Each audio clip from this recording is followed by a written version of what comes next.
মহান রব্বে করিম আমাদের জন্য একটা সুদিন দিয়েছেন।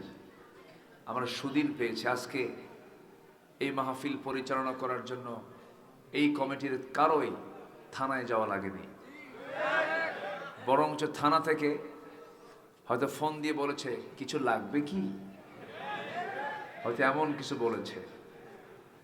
বেলকুচি, শাহজাদপুর, এনায়েতপুর এই জনপদের মানুষ কেমন, কোন প্রকৃতির, বহুদিন যাবত আমার বিচরণ, আমি তো বুঝি কোন এলাকার কোন পালস। এই এলাকার মানুষগুলো হচ্ছে ইসলাম প্রিয়, কোরআন প্রিয়, আলেম প্রিয়, মাদ্রাসা প্রিয়, মসজিদ প্রিয়। কিন্তু বিশাল শোষণ, বিশাল নিপীড়ন, বিশাল অত্যাচার, জুলুম চলেছে দীর্ঘ সময় ধরে। ফেরাউন পৃথিবীতে বেঁচে ছিল হলো 1600 বছর, আর বিগত সময় তারা ছিল হলো 16 বছর। সংখ্যার মিলটা দেখছেন? সংখ্যার মিল আছে না নাই? চরিত্রেরও মিল আছে। ফেরাউনের একটা নেশা ছিল, সেটা হলো ক্ষমতা। জনগণ চাক আর না চাক, ক্ষমতার চেয়ারে থাকতেই হবে, প্রয়োজনে মানুষ মেরে শেষ করো। এটা ছিল ফেরাউনের স্বভাব। ইউযাব্বিহুনা আবনাআকুম ওয়া ইস্তাহয়ুনা নিসাআকুম। ফেরাউন কি করত? ছেলে সন্তানগুলোকে জিন্দা রেখে মেয়ে সন্তানগুলোকে কি বলে, ছেলে সন্তানগুলোকে জবহ করে মেয়ে সন্তানগুলোকে সে জিন্দা রাখত, নেতৃত্বের সংকট তৈরি করার জন্য।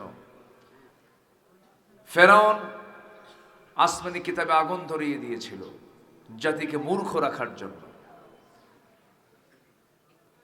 ইসলামকে নিশ্চিহ্ন করার জন্য। ফেরাউন নানামুখী ষড়যন্ত্র করেছিল। তো চারিত্রিক কিছু মিলও আছে না নাই বলেন তো? আছে। সম্মানিত ভাইয়েরা, যাই হোক, আমরা ওই সমস্ত ব্যক্তির জন্য দোয়া করে যারা বিপদগামী হয়েছিলেন, তারা যেন জুলুমের পথ ছেড়ে তারা যেন ঈমানের পথে, ইসলামের পথে যেন ফিরে আসতে পারেন। আল্লাহ সেই তৌফিক তাদেরকে দান করুন। জোরে বলে আমিন। আমরা প্রতিশোধ পরায়ণ নই, আমরা প্রতিশোধ নিতে জানি না। রাসূল মানা করে দিয়েছেন।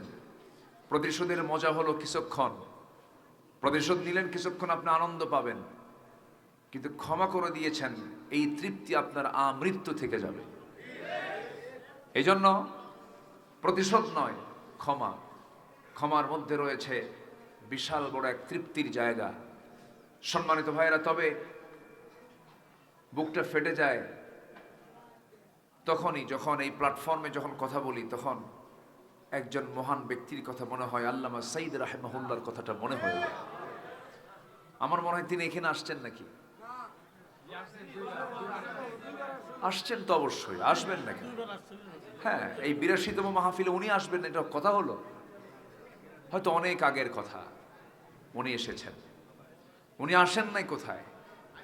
উনি তো গোটা বাংলাদেশ, ঠিক কিনা? একটা মানুষের জন্য শুধু রায় হয়েছিল, রাস্তায় রাজপথে জীবন দিয়েছে শত শত মুসলমান। এই দেশের ইতিহাসে, নিকটবর্তী ইতিহাসে এমন রেকর্ড নেই। সম্মানিত ভাইয়েরা, সম্মানিত বন্ধুগণ, গভীর রাতের ক্লাসে বসেছি, একটু মনোযোগ দিয়ে কিছু কথা আমরা শুনবো। জোরে বলি ইনশাআল্লাহ। আলোচনার সূচনায় আমি কোরআনে কারীমের গুরুত্বপূর্ণ একটি সূরা, সূরাতুল আহজাব থেকে আমি 2 থেকে 3টা আয়াতে কারীম আমি তেলাওয়াত করেছি। আয়াতগুলোকে সামনে রেখে আমি কিছু কথা বলতে চাচ্ছি। ওয়ামা তাওফীকি ইল্লা বিল্লাহ আলাইহি তাওয়াক্কালতু ওয়া ইলাইহি উনীব। আসুন সেই মহান রবের প্রতি পূর্ণ ভরসা রেখে সোজা আমরা আলোচনার দিকে চলে যাই। কোরআন নাজিল করেছেন কে? আসতে বলবেন না কে? আমার ভালো মন্দ, সুবিধা অসুবিধা সবচেয়ে বেশি বুঝেন তিনি কে? আল্লাহ। আমার কল্যাণ, আমার অকল্যাণ বেশি বুঝেন কে? আল্লাহ। সে আল্লাহর পক্ষ থেকে নাজিল হয়েছে কোরআন। সেই কোরআন থেকে যারা কথা বলবে তারাই সত্য কথা বলবে, কোরআন থেকে যারা বিচার করবে তারাই সঠিক বিচার করবে, কোরআন থেকেই যারা মানুষকে দাওয়াত দেবে তারাই সঠিক দাওয়াত দেবে। মান ক্বালা বিহি সাদাকা ওয়া মান হাকামা বিহি আদালা ওয়া মান দাআ ইলাইহি ফাকাদ হুদিয়া ইলা সিরাতিম মুস্তাকিম। এজন্য কোরআন দিয়ে আমরা ব্যক্তি জীবন সাজাতে চাই, পারিবারিক জীবন সাজাতে চাই, সামাজিক জীবন সাজাতে চাই, অর্থনৈতিক জীবন সাজাতে চাই, ব্যবসায়িক জীবন সাজাতে চাই, রাষ্ট্রীয় জীবনও সাজাতে চাই। কিন্তু এই মতের পক্ষে কিন্তু সবাই নয়। একটা মহল আমার দেশে আছে যারা এটার পক্ষে নাই, বলে যে ব্যক্তিগত জীবনে ইসলাম মানো, রাজনীতি কেন ইসলাম করবা? আমার নবীজি তিনি কি ইসলামকে রাষ্ট্রে নেন নাই? আসতে বলে, রাষ্ট্র বড় না ইসলাম বড়? জোরে বলেন, রাষ্ট্র বড় না ইসলাম বড়? রাষ্ট্র দিয়ে ইসলাম চলবে না ইসলাম দিয়ে রাষ্ট্র চলবে? হ্যাঁ বলেন, ইসলাম দিয়ে রাষ্ট্র চলবে। আর এখনকার কিছু চিন্তাবিদ, নাস্তিক চিন্তাবিদ, এগুলো যারা বলেন রাষ্ট্র চলবে ইসলাম বাদে, আছে না নাই বলেন? তারা হজও করে, নামাজও পড়ে, কপালে হাজরা আসওয়াদের মতো কালো চিহ্ন আছে। কথা বোঝেন নাই? মানে গোটা কপাল জোড়া হাজরা আসওয়াদ, কিন্তু উনি রাষ্ট্রে ইসলাম মানতে চান না। সুদের বিধান বন্ধ হোক, জেনার লাইসেন্স বাজেয়াপ্ত হোক, মদের লাইসেন্স বন্ধ হোক, এটা অনেকেই চান না। আছে না নাই বলেন তো? আসতে বলবেন না, আছে না নাই? আচ্ছা, কিন্তু না, ইসলাম মানার শর্ত হলো আংশিক না পুরোপুরি? পুরোপুরি। ইসলাম আংশিক মানার নাম নয়। আল্লাহ রাব্বুল আলামিন বলেন, আফাতুমিনুনা বিবা'দিল কিতাবি ওয়া তাকফুরুনা বিবা'দ। তুমি কিতাবের কিছু অংশ মানবে আর কিছু অংশ মানবে না, তা হবে না, তোমাকে পুরোপুরি মানতে হবে। আল্লাহ রাব্বুল আলামিন আরেক জায়গায় বলছেন, উদখুলু ফিস সিলমি কাফা ওয়া লা তাত্তাবিউ খুতুওয়াতিশ শাইতান ইন্নাহু লাকুম আদুউম মুবিন। জোরে বলুন আল্লাহু আকবার। ইসলামের ভিতরে পরিপূর্ণ দাখিল হয়ে যাও। আংশিক ঢুকবে, আংশিক ঢুকবে না, তা হবে না, তোমাকে পরিপূর্ণরূপে দাখিল হতে হবে। আল্লাহ রাব্বুল আলামিন ইসলাম যে দিয়েছেন, আল্লাহ আমাকে দিয়েছেন, কেন দিয়েছেন? ইন্নাদ-দীনা ইনদাল্লাহিল ইসলাম। জোরে বলুন আল্লাহু আকবার। আমার আল্লাহর কাছে মনোনীত দিন, মনোনীত জীবন বিধান হলো ইসলাম। ইসলামটা আল্লাহর মনোনীত, এই জন্য ইসলাম নিয়ে কোনো কথা বলা যাবে না। ইসলাম যা বলবে আমাকে তাই বলতে হবে। ইসলামকে আমি চালাতে পারবো না, বরং ইসলাম আমাকে চালাবে। কিন্তু আমার দেশের কিছু সুশীল সমাজের দাবিদাররা তারা ইসলামকে চালাতে চায় কি, যে নামাজ এটা মানো, রোজা মানো, তারপরে দান সদকা মানো, মসজিদ মানো, মাদ্রাসা মানো, ক্যান্টনমেন্ট মানার দরকার নাই, সচিবালয় মানার দরকার নাই, রাষ্ট্রে মানার দরকার নাই, ওর নতুন করে আবার ঈমান আনতে হবে। আসতে কন কেন? আসতে কন কেন? সম্মানিত ভাইয়েরা, সম্মানিত বন্ধুগণ, এতক্ষণের আলোচনায় আমরা স্পষ্ট হয়ে গেলাম, মুসলিম হতে হলে ইসলামকে মানতে হবে 1 আনা না 16 আনা? বলুন, 1 আনা না 16 আনা? যখন আমরা রাতের বেলা বিছানায় যখন ঘুমাতে যাই, তখন মশা থেকে বাঁচার জন্য আমরা মশারি টানাই। এটা কি আমরা একদিকে খোলা রাখি? বলেন, খোলা রাখি? আচ্ছা, খোলা যদি একটা সাইডে একটু যদি খোলা রাখি, মশারি টানানোর যে উদ্দেশ্য সেটা কি পূরণ হবে? হবে না। কেন? পুরোপুরি ঢাকতে হবে।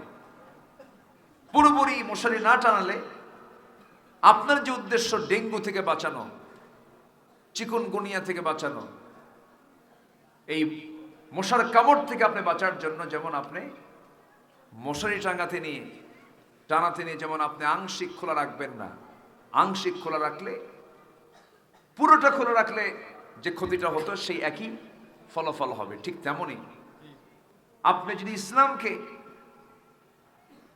সব জায়গায় না মেনে কিছু জায়গায় মানলেন, কিছু জায়গায় মানলেন না, এটার ফলাফল শূন্য হবে। এটার ফলাফল কি হবে? শূন্য হবে। কি হবে তাতে? ফলাফল হচ্ছে আল্লাহ নিজেই বলছেন, ইল্লা খিজিয়ুন ফিল হায়াতিদ দুনিয়া, দুনিয়ার জীবনে তুমি লাঞ্ছিত হবে এবং আখিরাতে তুমি ক্ষতিগ্রস্তদের অন্তর্ভুক্ত হয়ে যাবে। এটা কার কথা? আল্লাহর কথা। সম্মানিত ভাইয়েরা, তাহলে আমাকে যে ব্যক্তি, যে দল, যে সম্প্রদায় আমাকে ইসলাম ছাড়া অন্য কিছুর আহ্বান জানাবে, আমি কি সেই ব্যক্তির কথায় কি সেই দিকে যেতে পারি? সেই দিকে যাব আমি? আমরা তো সব কিছুই দেখেছি। প্রথম স্বাধীন হয়েছে 1947-এ, এরপর 1971, এখন চলছে হলো 2024। স্বাধীনতার 54 বছরে কেউ ছিলেন 25 বছর, কেউ ছিলেন 16 বছর। মাঝখান দিয়ে মঈনুদ্দিন ফখরুদ্দিন কেয়ারটেকার গভর্নমেন্টটা ছিলেন কয়েক বছর। সবাই তো ছিলেন, সবার পরিচয় মুসলমান হলেও তারা কিন্তু রাষ্ট্রে নামাজের মতো মিনিমাম একটা আইনটা পর্যন্ত তারা পাশ করতে পারেন নাই। অথচ জাহান্নাম থেকে বাঁচার জন্য 1 নম্বর শর্ত হলো কি বলেন তো? কি বলেন? জোরে বলেন কি? সম্মানিত ভাইয়েরা, আজকে আমার দেশে মাত্র নামাজির সংখ্যা হলো 5%, বাকি 95% নামাজি পড়ে না। এই চিত্রায়িত হতো না যদি নামাজি সরকার যদি কায়েম থাকতো। নামাজি হতো দেশের মানুষ 95% আর বেনামাজি থাকতে 5%। অতএব আমরা সব দেখা শেষ করেছি। আগামীর দেশ দেখতে চাই আমরা কোরআনের দেশ, ইসলামের দেশ, কোরআনের দেশ। রাজি আছেন কারা কারা? হাত উঁচু করে দেখান মুসলমান।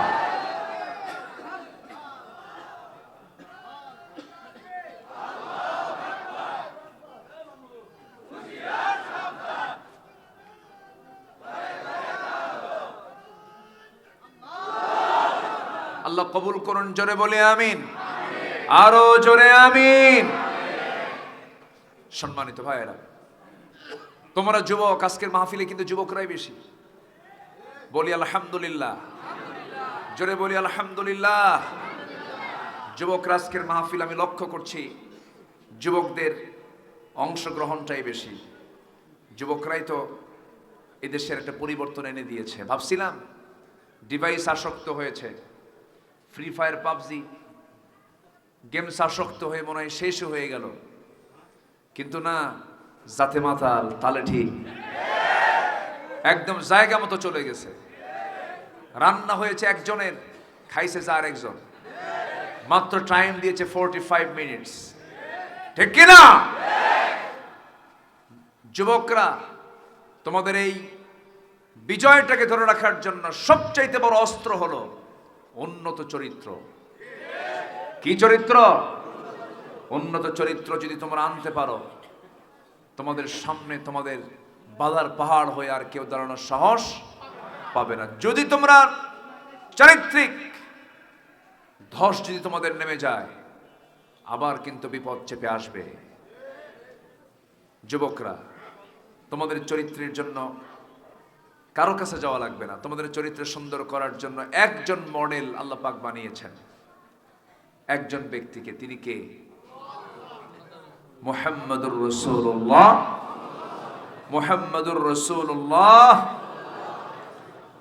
আল্লাহ রাব্বুল আলামিন বলেন, لقد كان لكم في رسول الله أسوة حسنة لمن كان يرجو الله واليوم الآخر وذكر الله كثيرا তোমাদের জন্য উত্তম আদর্শের বাস্তব নমুনা অন্য কেউ নন, একটা মাত্র ব্যক্তি আল্লাহ পাক তাকে সিলেকশন দিয়েছেন, তিনি হচ্ছেন মুহাম্মদ সাল্লাল্লাহু আলাইহি ওয়াসাল্লাম। তার সম্মান কত, তার মর্যাদা কত, তার দামটা কত, আল্লাহ পাক তার সম্মান কত বাড়ায় দিয়েছেন।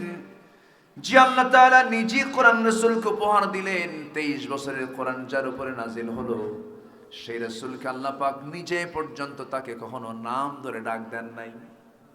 সুবহানাল্লাহ বলবেন না? সব নবীকে নাম ধরে ডেকেছেন, নাম ধরে ডেকেছেন আদমকে, ইয়া আদম উসকুন আনতা ওয়া যাওজুকাল জান্নাহ। নাম ধরে ডেকেছেন মুসা আলাইহিস সালাতু ওয়াস সালামকে, ওয়া মা তিলকা বিয়ামিনিকা ইয়া মুসা।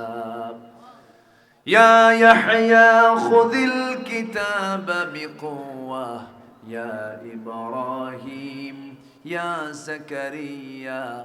আল্লাহ রাব্বুল আলামিন সব নবীকে হরফে নিদা প্রয়োগ করে ডাক দিয়েছেন, কিন্তু আমার নবীকে আল্লাহ পাক কোথাও ডাক দেন নাই। তাকে ডেকেছেন কেমন করে দেখুন, মুহাম্মাদুর রাসূলুল্লাহ ওয়াল্লাযীনা মাআহু আশিদ্দাউ আলাল কুফফারি রুহামাউ বাইনাহুম। আমার রাসূলকে আল্লাহ রাব্বুল আলামিন আরেক জায়গায় নাম ধরেছেন, কিন্তু কি গুণবাচক শব্দ প্রয়োগ করেছেন, ওয়া মা মুহাম্মাদুন ইল্লা রাসূল قد خلت من قبله الرسل।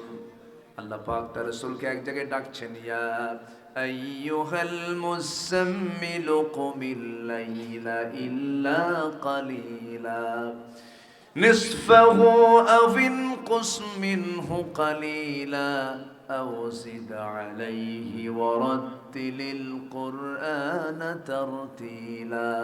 জোরে বলুন আল্লাহু আকবার। আরেক জায়গায় ডাক দিচ্ছেন, ইয়া আইয়ুহাল মুদ্দাসসির কুম ফাআনযির ওয়া রাব্বাকা ফাকাব্বির ওয়া সিয়াবাকা ফাতাহহির ওয়ার রুজজা ফাহাজুর। জোরে বলুন আল্লাহু আকবার। কোথাও আল্লাহ পাক তাকে নাম ধরে ডাকলেন না। আরেক জায়গায় বলছেন, ইয়া আইয়ুহার রাসূলু বাল্লিগ মা উনজিলা ইলাইক। আরেক জায়গায় সুন্দর করে যেখান থেকে আমি তেলাওয়াত করেছি এই জায়গায় ডাক দিচ্ছেন, ইয়া আইয়ুহান নাবিয়্যু ইন্না আরসালনাকা শাহিদান ওয়া মুবাশশিরান ওয়া নাযীরা।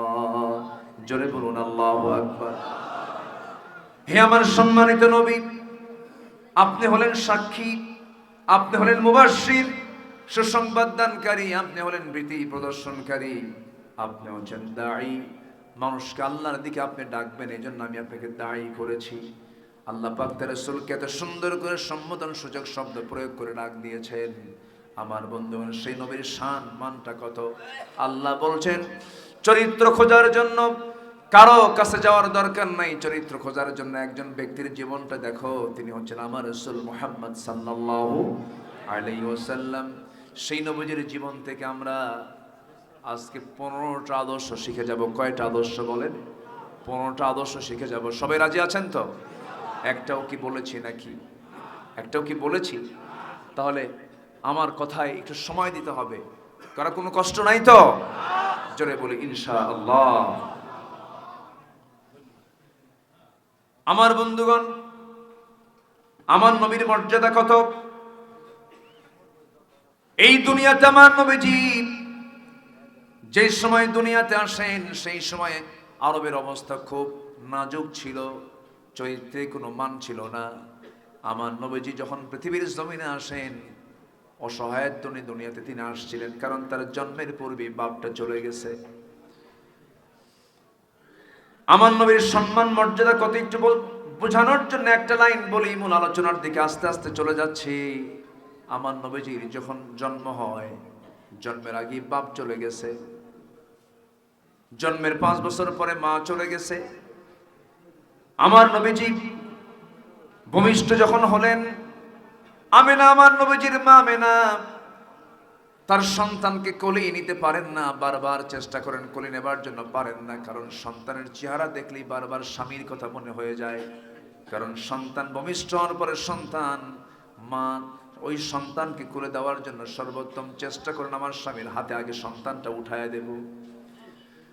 সেই সন্তান কোলে নেওয়ার মানুষ নাই। স্বামী আজ থেকে 6 মাস আগে দুনিয়া থেকে বিদায় নিয়েছেন। সন্তান দেখা মাত্রই তিনি হাওমাও করে কাঁদেন। আমার নবীর আপন চাচা আবু তালেব যদিও কাফের ছিলেন, কিন্তু ভদ্র কাফের ছিলেন। নবীর বিরুদ্ধে চারণ করেন নাই, বরং যে নবীর বিরুদ্ধে কি অবস্থান নিলে পরে তার বিরুদ্ধে তিনি দাঁড়িয়ে যেতেন, কিন্তু তার মধ্যে কোনো ঈমান ছিল না।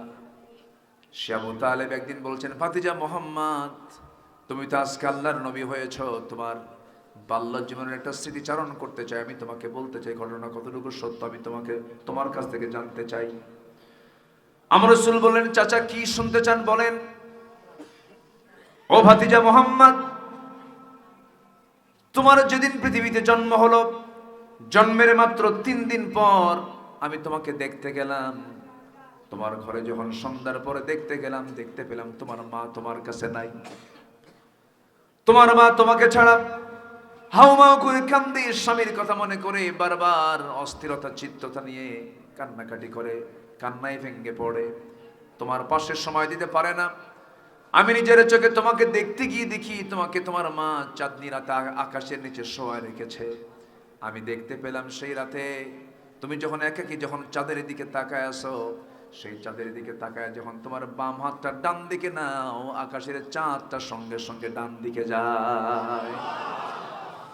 তোমার হাতটা যখন বাম দিকে নাও, আকাশের চাঁদটাও বাম দিকে চলে যায়।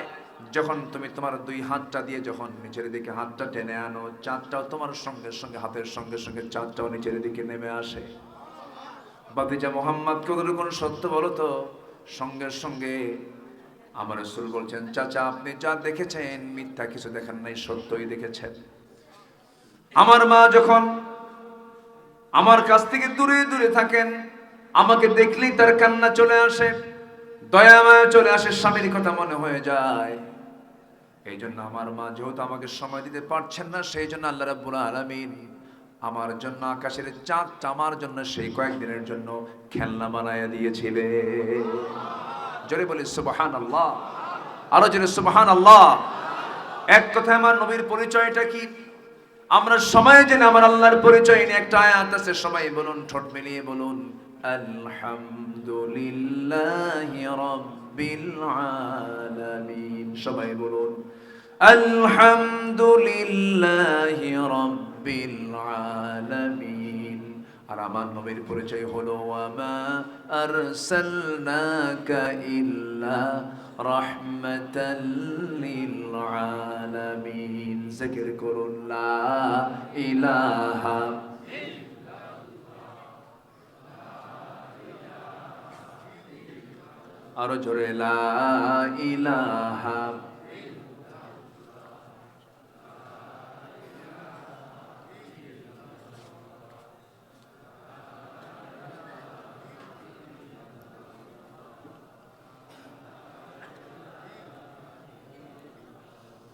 লা ইলাহা ইল্লাল্লাহু মুহাম্মাদুর রাসূলুল্লাহ সাল্লাল্লাহু আলাইহি ওয়াসাল্লাম। সেই নবীর লাইফ থেকে, সেই নবীর জীবন থেকে আমরা 15টা আদর্শ আমরা আজকে খুঁজে বের করতে চাই কোরআনের আলোকে। নাম্বার 1 হলো, আমার নবীজির সবচেয়ে বড় গুরুত্বপূর্ণ আদর্শ ছিল, আমার নবীজি একজন সফল দায়ী ছিলেন। দাওয়াত দিয়েছেন মানুষকে কার পথে? আসতে বলবেন না, কার পথে? আমরা মানুষকে দাওয়াত দিব কিসের পথে বলেন? কিন্তু 4 দোকানে গিয়ে মাঝে মাঝে দেখা যায় আজকে মুসলমান দাওয়াত দেয় বিড়ি খাওয়ার জন্য। ঠিক কিনা ভাই? আসো বিড়ি টানি। কি টানি? বিড়ি। আবার মাহফিলে এসে আবার প্রশ্ন করে, হুজুর বিড়ি খাওয়া কি জায়েজ আছে? উনি জায়েজের চেষ্টায় থাকেন যে বিড়িটাকে কেমনে জায়েজ করা যায়। এত খাওয়া খায় এই জাতি, ওরে বাপরা, বাপরে বাপ। আমার তো মনে হয়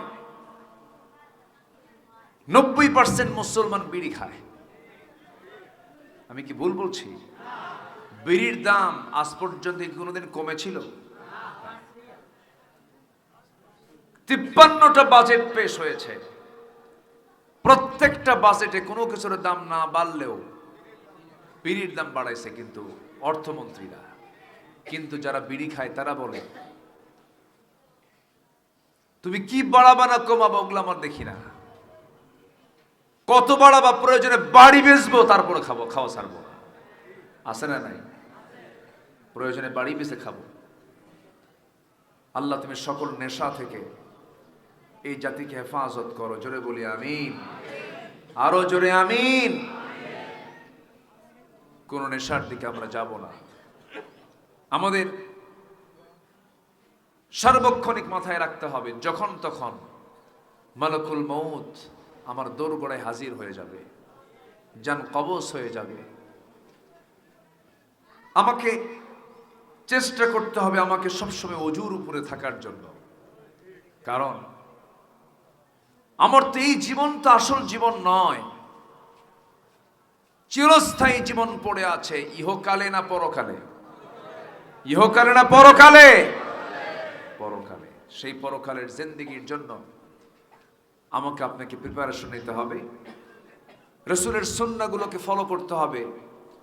আমরা দাওয়াত দেব, রাসূলের প্রথম কাজ ছিল হলো দাওয়াত দেওয়া। আমরাও দাওয়াতি কাজ করব, জোরে বলি ইনশাআল্লাহ। আল্লাহ রাব্বুল আলামিন বলেন উদউ ইলা সাবিলি রাব্বিকা বিল হিকমাতি ওয়াল মাউইযাতিল হাসানাহ ওয়াজাদিলহুম বিল্লাতী হিয়া আহসান ইন্না রাব্বাকা হুয়া আ'লামু বিমান দাল্লা আন সাবিলিহি ওয়া হুয়া আ'লামু বিল মুহতাদিন। জোরে বলুন আল্লাহু আকবার। সূরাতুন নাহল আয়াত নম্বর 125। আল্লাহ রাব্বুল আলামিন রাসূলকে বলেন, হে রাসূল আপনি দাওয়াত দিন মানুষকে কার পথে? আসতে বলবেন না, কার পথে? অতএব দাওয়াত দেব আমরা কোন পথে নয়, বাবার পথেও নয়, স্বামীর পথে নয়, নেতার পথে নয়। আমরা দাওয়াত দেব সবাইকে একমাত্র কার পথে? কার পথে? যে নেতা যুবক তোমার হাতে মদের বোতল তুলে দেবে, যে নেতা তোমার হাতে অস্ত্র তুলে দেবে, ইয়াবা তুলে দেবে, যে নেতা তোমার হাতে চাঁদাবাজি করার জন্য তোমার হাতে অস্ত্র তুলে দেবে, যে নেতা তোমার নামাজের জন্য খবর রাখবে না, যে নেতা তোমাকে পরকালের ভয় দেখাবে না, যে নেতা তোমার চরিত্র নষ্ট করার জন্য হাজারো চেষ্টা চালাবে, আর সময় নাই। ওই সমস্ত নেতৃত্বের মুখে আমরা জুতা মারি, থুতু মারি, আর দেখতে চাই না। তোমার সামনে যখনই আসবে, বিভিন্ন ওসিলা নিয়ে যখন আসবে যে ভাই আমরা এই উন্নয়ন করতে চাই, এই সংস্কার করতে চাই, শুধু একটা কথা বলে দিবেন, তুমি আল্লাহর গোলাম, আল্লাহর বান্দা, তুমি কি চাও? কোরআন চাও না দুনিয়া চাও? যদি কোরআন চাও ওয়েলকাম, যদি কোরআনকে না চাও জুতা পেটা করা দরকার। মুসলমান হয়ে ইসলাম মানবা না ধান্দাবাজি করো। ইসলাম আমরা সব জায়গায় দেখতে চাই, ঠিক কিনা বলেন? ঠিক কিনা? সবাই রাজি আছেন তো? এই জন্য সবার আগে এক নম্বর হলো দাওয়াতি কাজ। দাওয়াত দিতে হবে। আমার রাসূল দাওয়াত দিয়েছেন আগে বাহিরে না ভিতরে? বলেন, প্রথম দাওয়াত দিয়েছেন বাহিরে না ভিতরে? ভিতরে। আমার নবীজি জাবালে নূরে ছিলেন, সে গারে হেরার ভিতরে 5টা বছর তিনি ধ্যানমগ্ন ছিলেন। আমার নবীর কাছে 5 বছর পর ওহী নাজিল হলো। আমার নবী ওহীর কার্যক্রম নিয়ে কাঁপতে কাঁপতে বাড়ির দিকে চলে গেলেন। বাড়িতে গিয়ে বললেন, খাদিজা লাকাদ খাশিতু আলা নাফসি, আমি আমার জীবনের সঙ্গীতে মনে হয় বাঁচবো না, দুনিয়া থেকে বিদায় নিয়ে নেব, মরে যাব। আম্মা জান খাদিজা রাদিয়াল্লাহু তাআলা আনহা বলছেন, আমার স্বামী গো, আপনি কি চিন্তা করেন? আপনি তো এমন কোনো মানুষ নন যে আপনি কারো ক্ষতি করেছেন। আপনি বিধবার পাশে দাঁড়ান, আপনি এতিমের পাশে দাঁড়ান, অসহায়ের পাশে আপনি সুন্দর করে দাঁড়িয়ে যান। খেদমতের জন্য আপনার দিল সর্বক্ষণ কাঁদে। আপনার কোনো ক্ষতি পৃথিবীর কেউ করতে পারবে আমার তা মনে হয় না। আপনি কোনো চিন্তা করবেন না, আপনি কোনো টেনশন করবেন না। আমার নবীজি বলছেন, আমার খাদিজা, ঠিক আছে তুমি আমাকে আশ্বস্ত করছো, ভালো কথা, কিন্তু এই 14 বছর 15 বছর তোমার সঙ্গে আমার যে দাম্পত্যময় জীবন চালিয়েছে, এতদিন পরিচয় ছিল আমি তোমার স্বামী, তুমি আমার বউ স্ত্রী হয়, এতটুকুই পরিচয় শেষ। আজকে আমার একটা নতুন পরিচয় আমি পেয়ে গেছি, আমি হলাম সর্বশেষ পয়গম্বর মুহাম্মদ সাল্লাল্লাহু আলাইহি ওয়াসাল্লাম। এই কথা শোনা মাত্রই আম্মা জান খাদিজার চক্ষু বেয়ে বেয়ে টপ টপ করে পানি পড়া শুরু হয়ে গেল। কাঁদতে কাঁদতে বলছেন, আমার স্বামী, আমার মন শতভাগ নিশ্চিত হয়েছিল, কারণ এত উন্নত মানের চরিত্র কখনো সাধারণ মানুষ হতে পারে না। আপনি যে আল্লাহর নবী হবেন এটা 100% সত্য। জোরে বলি সুবহানাল্লাহ। আমার বন্ধুগণ, নবীজির হাতে বায়াত নিয়ে আম্মা জান খাদিজা বলে ফেললেন, আশহাদু আল্লা ইলাহা ইল্লাল্লাহু ওয়াহদাহু লা শারীকা লাহু ওয়া আশহাদু আন্না মুহাম্মাদান আবদুহু ওয়া রাসূলুহু। হেদায়েতের মালিক কে? আসতে বলবেন, হেদায়েতের মালিক কে? আপনি চাইলেই কি কাউকে হেদায়েত দিতে পারবেন নাকি? আমার নবীজিও পারেন নাই। আমার নবীজি স্ত্রীকে কালিমা পড়াইয়া দিলেন, সফল হলেন। এবার চলে গেছেন ছেলের দিকে, এবার চলে গেছেন ছোট্ট শিশুর দিকে। আলীকে গিয়ে বলছেন, আলী, তুমি তো ছোট মানুষ, আমি আল্লাহর নবী, তোমার কি বিশ্বাস হয় নাকি? সাইয়েদনা আলী চোখের পানি মুছতে মুছতে বলছেন, আপনি যে আল্লাহর নবী হবেন এতে বিন্দু পরিমাণ কোনো সন্দেহ নাই। আমার নবীজি কালিমার দাওয়াত নিয়ে চলে গেলেন। 3 বছরের ছোট বন্ধু আবু বকরকে বললেন, বন্ধুরে, কালিমার দাওয়াত এসেছে, আমি আল্লাহর নবী, তোমার কি বিশ্বাস হয় নাকি? বন্ধু চোখের পানি মুছতে মুছতে বলছে, বন্ধু, তুমি যে আল্লাহর নবী হবে এতে কোনো সন্দেহ নেই, কারণ তোমার জীবনে আমি এক চুল পরিমাণ কোনো দোষ খুঁজে পাই নাই। তুমি আল্লাহর নবী হবে, আমাকেও তুমি কালিমা পড়ায়া দাও। নবীজির বন্ধু কালিমা পড়লো। নবীজির ছোট্ট শিশু সাইয়েদনা আলী কালিমা পড়ে নিলেন। এরপরে আমার নবীজি নিজের স্ত্রীকে কালিমা পড়ায়া দিলেন। কিন্তু আমার নবীজি আবু লাহাবের কাছে গিয়ে যখন বললেন, সেই জায়গায় ফুল পেয়েছেন না আঘাত পেয়েছেন? বলেন, ফুল পেয়েছেন না আঘাত পেয়েছেন? এমন আঘাত তিনি পেলেন, আল্লাহ পাক উল্টা গজবের আয়াত নাজিল করে দিয়েছেন, তাব্বাত ইয়াদা আবি লাহাবি ওয়া তাব্বা মা আগনা আনহু মালুহু ওয়া মা কাসাব সায়াসলা নারান যাতা লাহাবি ওয়া ইমরাআতুহু হাম্মালাতাল হাতাব في جيدها حبل من مسد। আবু লাহাব রাসূলকে গালি দিয়েছিল, তার স্ত্রী উম্মে জামিল রাসূলকে গালি দিয়েছিল, আল্লাহ নিজে আবু লাহাবকে গালি দিয়েছেন। আমার দেশে বিগত 16 বছরে আমার রাসূলকে নিয়ে বহু কটূক্তি করা হয়েছে, একটারও কোনো শাস্তি নিশ্চিত করা হয়নি, বরঞ্চ তাদেরকে বুদ্ধিজীবীর কাতারে সম্মানজনক জায়গায় রাখা হয়েছিল। এখন আমাদের সময় এসেছে তালিকা করার, ঠিক কিনা বলেন? এখন আমাদের সময় এসেছে শাতিমে রাসূল, যারা রাসূলকে যারা গালি দিয়েছে, ইসলাম নিয়ে কোরআনকে নিয়ে যারা কটূক্তি করেছে, তাদেরকে অবিলম্বে ধরে গ্রেফতার করে ফাঁসির মঞ্চে ঝুলিয়ে মারা দরকার। সম্মানিত ভাইয়েরা, সম্মানিত বন্ধুগণ, ওই মহল আশাই ছিল আমাদের আর কে নামাবে। ভিশন 2021 সেখান থেকে ঠেলে চলে গেছে 41। আল্লাহ কয় থাম। আল্লাহ থামায় দিয়েছেন। কে থামায় দিয়েছেন? কে থামায় দিয়েছেন? কি দাপুটে নেতা, একটা গ্রুপের সে এমডি, দেশের শীর্ষস্থানীয় ধনী। চিন্তা করুন, এত বড় একজন দেশের শীর্ষস্থানীয় টপ লিস্টে থাকা একজন মানুষ পালানোর সময় একটা রাস্তা খুঁজে পাচ্ছে না। শেষ পর্যন্ত নিজের মুখের দাড়িটা পর্যন্ত কাটছে। জানেন না আপনারা? কাটছে। মাথার চুল সাদাকে কালো বানাইছে, পাঞ্জাবি খুলে গেঞ্জি পরছে, পাজামা খুলে লুঙ্গি পরেছে, নৌকায় চড়েছে। বন্ধু একখান নিয়ে যখন নৌকায় চড়ছে, নৌকার ভেড়ে না, কোস্টগার্ড এসে আইনমন্ত্রীকে ধরে বলে, স্যার চিনছি আপনাকে, চলেন এখন থানায় যাই। আইনমন্ত্রী বলে, আমি কি একা আসছি? আমি তো জামাতের সাথে আসছি। কিসের সাথে? হ্যাঁ, উপায় নাই তো। কি আপনার সাথে কে আসছে? কই যে বসে আছে, ওই যে বসে আছে।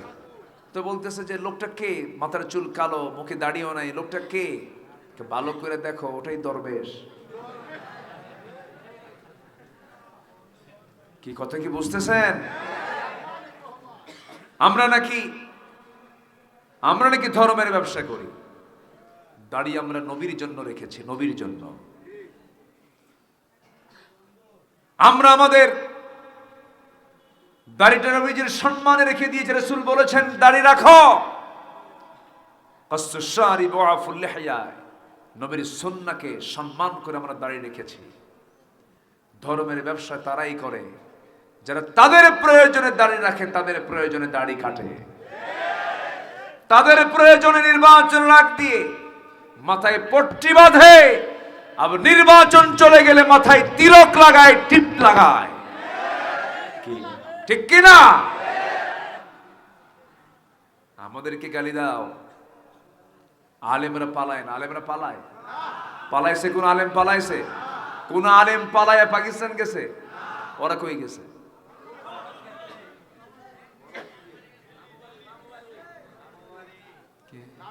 মন খারাপ করছেন? সম্মানিত ভাইয়েরা, সম্মানিত বন্ধুগণ, আরেক বদমাইশ বিচারপতি শামসুদ্দিন, কালা কুয়েন না, কালা তো আল্লাহ বানায় দিয়েছে। কালা মানিক না বলি, মানিক, ও বাঁচার জন্য চলে গেল হলো সিলেট। এই ব্যাটার জীবনে আমি আর চেহারায় কোনোদিন হাসি দেখি নাই। সব সময় হাই প্রেশার, খুব গরম, বউ কুচু করে বলে, আমি সাইদির ফাঁসির রায় দিয়েছি। চিন্তা করা যায়? হাসেও না, কান্দেও না। এই চেহারাটা অদ্ভুত চেহারা। কিছু কিছু লোক আছে দেখবেন, হাসেও না, কান্দেও না, আছে না কিছু কিছু লোক? ওদের বউরা মনে মনে করে এটা মরবে কোন দিন। এটা হাসি খুশি থাকা উচিত। তো ধরা পড়লো সিলেট গিয়া, থাকার জায়গা নাই, কলা পাতায় শুয়ে। শেষ পর্যন্ত তাকে কোর্টে উঠানোর জন্য যখন কোর্ট চত্বরে যখন নিয়ে আসা হলো, সিলেটবাসী ভালো আপ্যায়ন করেছে, বিসি শুদ্ধ আউট করে দিছে। যা,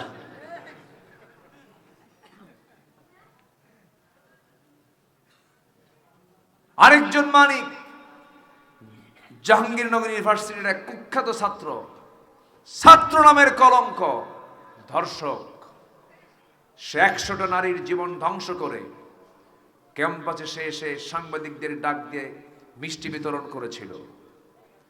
এই সমস্ত কুলাঙ্গারদের ঝুলায় মেরে রক্ত মাংস হাড় হাড্ডি কুত্তা বিলাই দিয়ে খাওয়ানো দরকার ছিল। অনেক কিছু করেছে এরা। চিন্তা করুন, আল্লামা সাঈদীকে চিকিৎসার নামে 13 আগস্ট ধরে নিয়ে জেলখানা, একটা জটিল জায়গা, সেখানে থাকলেন। ভালোই ছিলেন, কোনোদিন উনি কান্দেন নাই। ওনার সঙ্গে আমার জীবনের প্রথম হজের সফর হয়েছিল 2009 সাল ফার্স্ট, আর ওনার জীবনের লাস্ট। ওই সময় ট্রাইব্যুনাল গঠন হচ্ছে, মামলা হচ্ছে। ওনাকে বলা হলো, হুজুর আপনি দেশে না যাওয়াই ভালো হবে। উনি মুস্কে হাসি মেরে বললেন যে আমার জনগণ, আমার দেশের মানুষ নির্যাতিত থাকবে আর আমি প্রবাস জীবনে আরামে থাকবো, এই শিক্ষা রাসূল আমাকে দেন নাই। আল্লাহু আকবার বলবেন না? উনি কারাবরণ করতে হবে এটা মাথায় নিয়েই তিনি দেশে ঢুকেছেন। ইচ্ছা করলে তিনি ওখানে থেকে যেতে পারতেন।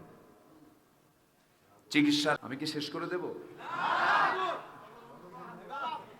চালাবো আলোচনা, চলো হুজুর মরুক। জি, আমাদের ছাড়ে না মানুষ। আব্দুস সবুর খান মামা কোথায়? পাশে আছে। জি, ওনার ছেলে হাফেজে কোরআন হয়েছে, বলি আলহামদুলিল্লাহ। হাফেজের বাপ হন, কপাল খুলে যাবে। আলেমের বাবা হন, কপাল খুলে যাবে। ভাগ্যবান আপনি। তবে ডাক্তার হবেন না, হবেন, ইঞ্জিনিয়ার হবেন, জজ হবেন, জাস্টিস হবেন, কোনো সমস্যা নাই। কিন্তু আপনি হাফেজ ডাক্তার বানান, হাফেজ জজ বানান, হাফেজ এমপি বানান, হাফেজ ইঞ্জিনিয়ার বানান। ও রড চুরি করবে না, রড চোর হবে না। জাতি গঠন করার জন্য আগে জাতিকে দিতে হবে নৈতিকতার শিক্ষা, কোরআনের শিক্ষা। এখানে মাদ্রাসা আছে না? মাদ্রাসা না? আচ্ছা, আজকে আমি ভিতরে ঢুকেই আমি গাজী ভাইয়ের নামটা নিয়েছি। গাজী ভাই, হাফেজ গাজী, চেনেন কিনা আপনারা জানি না। আহারে আহারে, চলে গেছেন, জানতাম না। আমি আজকে সেই জানলাম যে উনি ইন্তেকাল করেছেন। আল্লাহ তুমি তার কবরটাকে জান্নাতের টুকরা বানায় দাও। ওস্তাদ পৃথিবীতে বেঁচে আছেন, অথচ ছাত্র আজকে দুনিয়াতে নাই। সম্মানিত ভাইয়েরা, সম্মানিত বন্ধুগণ, যখন তখন আমরা চলে যাব, কিছু পাথেও নিয়ে যেতে হবে, কিছু আমল নিয়ে যেতে হবে।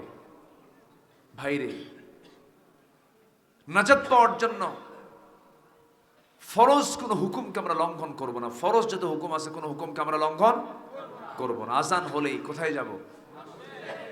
বলেন কোথায় যাব? কার সাথে কথা বলতে? এটা কি কম ছোটখাটো কথা? এটা বলেন, কার সঙ্গে কথা বলতে? বোঝাপড়া হয় নামাজে কার সাথে? আল্লাহর সাথে বোঝাপড়া হয়। আল্লাহ নামাজের সময় বান্দার চিত্রটা দেখেন, বান্দার প্রত্যেকটা কথার জবাব দিতে থাকেন। জোরে বলেন সুবহানাল্লাহ। বান্দা যখন নামাজে দাঁড়ায়, আল্লাহ বান্দার সামনে দাঁড়ায় যান। বান্দা যখন বলে আলহামদুলিল্লাহি রাব্বিল আলামিন, আল্লাহ বলেন হামিদানি আবদি। আর রহমানির রহিম, আল্লাহ বলেন আসনা আলাইয়া আবদি। বান্দা যখন বলে মালিক ইয়াউমিদ্দিন, আল্লাহ বলেন মাজ্জাদানি আবদি। ইয়্যাকা না'বুদু ওয়া ইয়্যাকা নাস্তাঈন পর্যন্ত যখন বান্দা বলে, আল্লাহ বলেন বান্দারে হাদা বাইনি ওয়া বাইনা আবদি। বান্দা তুই আমার কাছে কি চাস, প্রাণ খুলে চেয়ে নে। ইহদিনাস সিরাতাল মুস্তাকিম থেকে শুরু করে নিয়া ওয়ালাদ-দাল্লিন পর্যন্ত যখন বান্দা বলে, আল্লাহ বলেন বান্দারে নামাজের মধ্যে এতক্ষণ ধরে যা যা চাইলি সমস্ত চাওয়া পাওয়া করে দিয়ে তোর তামাম জিন্দেগির গুনাহগুলো মাফ করে দিলাম। নামাজ 5 ওয়াক্ত পড়বেন কারা কারা? একটু হাত তুলে দেখেন দেখি। জোরে বলি ইয়া আল্লাহ, ইয়া রহমান। আমাদেরকে 5 ওয়াক্ত সালাত আদায় করার তৌফিক তুমি আল্লাহ দিয়ে দাও। জোরে বলি আমিন, আরো জোরে আমিন। হাত নামা, কষ্ট দিয়ে ফেললাম। আমি একটা দাওয়াতি কাজ করলাম। আমার নবীজির এক নম্বর কাজ ছিল কি? দাওয়াত। মনে থাকবে সবার? আগে কোথায় দাওয়াত দেব? বলেন বলেন। কু আনফুসাকুম ওয়া আহলিকুম নারা, নিজে বাঁচাও, তোমার পরিবারকে জাহান্নাম থেকে বাঁচাও। এটা হচ্ছে সবচাইতে বড় চ্যালেঞ্জ। আমরা আগে পরিবারকে দাওয়াত দেব। অনেকের দেখবেন নিজে নামাজ পড়ে, বউটা নামাজ পড়ে না, আছে না? আচ্ছা, আবার কিছু কিছু পুরুষ আছে বউটাকে পর্দায় রাখাতে সে পছন্দ করে না। সুন্দরী বউ তো একটু পর পুরুষকে দেখাতে পছন্দ করে। আমার বউকে দেখবে, মানুষ বলবে তোর তো সুন্দর বউ রে। আছে না এরকম? এরকম নিচু মনের, এরকম নোংরা মনের কিছু স্বামী আছে না নাই বলেন তো? আচ্ছা।